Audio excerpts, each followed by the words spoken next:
કોપીરાઇટના કકળાટની।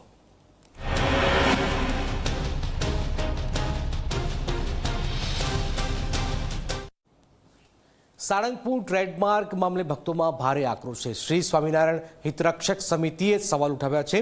Trademark કરાવવા પાછળ પબ્લિકના પૈસા મેળવવાનો ઉદ્દેશ છે। સાધુઓના વસ્ત્રો અને ત્યાગીને સામાન્ય કપડાં પહેરીને લોકસેવા કરવી જોઈએ। અત્યાર સુધી કોઈએ ઉપયોગ કર્યો નથી તો હવે શેનો ડર છે? સામસામે આક્ષેપ થઈ રહ્યા છે।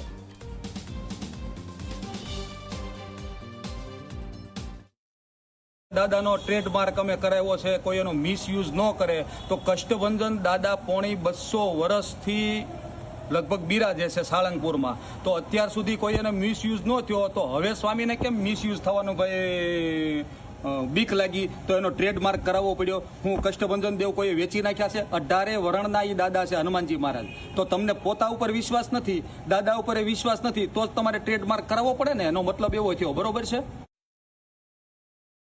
કે હનુમાન દાદાની આપણી ગરિમા જળવાઈ રહે એટલા માટે આપણે કોપીરાઇટ લીધી। એટલે તમે તમારી બુદ્ધિનો ઉપયોગ કરીને હનુમાન દાદાની ગરિમા નહીં, તમારા ખીંજા ભરવાની ગરિમા તમે સોશિયલ મીડિયાના આધારે તમે હનુમાન દાદાનો કોઈ પણ પોસ્ટર કે વિડીયો કે શેરિંગ નહીં કરી શકો। શું કામ? તમે કોપીરાઇટ લીધા। હવે દાદા તો સનાતન ધર્મના દાદા છે।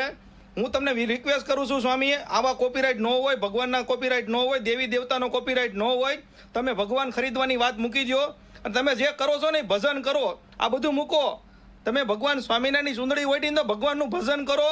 તમારે આ માર્ગે નથી જવાનું, કોપીરાઇટ નથી લેવાના। અને તમે જે પ્રાઇવેટ સંસ્થાઓ લઈને બેઠા છો ને એ પેલા વગર શરતે ભગવાન સ્વામિનારાયણ દેવને અર્પણ કરો, આ લક્ષ્મીનારાયણ દેવને અર્પણ કરો, તો તમારી બુદ્ધિનો ઉપયોગ કરો। તમારે કોપીરાઇટ લેવાનો અધિકાર નથી સ્વામી।